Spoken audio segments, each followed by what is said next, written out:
Shalom and welcome to 2 Minutes of Torah. This year is entitled Showing the Utmost Respect for the Rabbi of the Town. This is Rav-Daf Yomi Chulin, Nun Gimel Amid Bet. Rav and Shmuel are arguing regarding the subject in Chulin, an animal that may have been clawed by another animal. We don't know the status. Did it become a treifa or not? Rav says we do not assume it to become a treifa. Shmuel says we do assume that. They go back and forth with the arguments. The Gemara clarifies in the bottom Nun Gimel Amid Aleph in what cases they argue, what cases they agree on.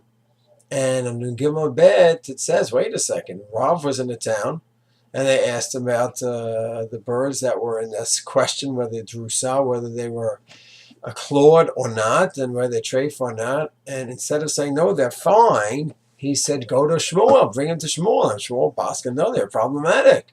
So what does that show? That Rav agrees with Shmuel. The Gemara says, no, it was in Shmuel's town, and in Shmuel's town, Rav did not want to go ahead and go against. Rashi has a few ways to learn it, but the simple pshat is you have a Morid Da'atra, a Rav of a town, then even if you hold something different than that, you have to go ahead and show respect to the rabbi of the town.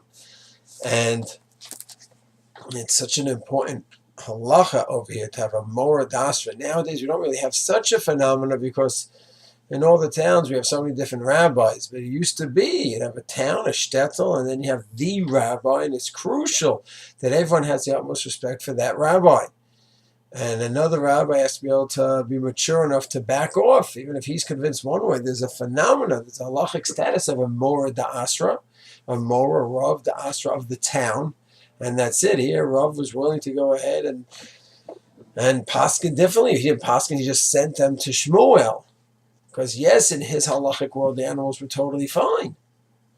But there's another halacha that overrules his little halachic world, and that is a Morid Da'asra, the Rav of the town. So it's crucial for the other rabbis to show respect for the Morid of the town, the rabbi of the town, the rabbi of the shul, and of course it goes without saying, the Balabatim, the respect that they must have for a rabbi, the posek of the community of the shul. And here's one of the important sources for this idea of a Morid Da'atra, a Rav of a place, of a community, of a town.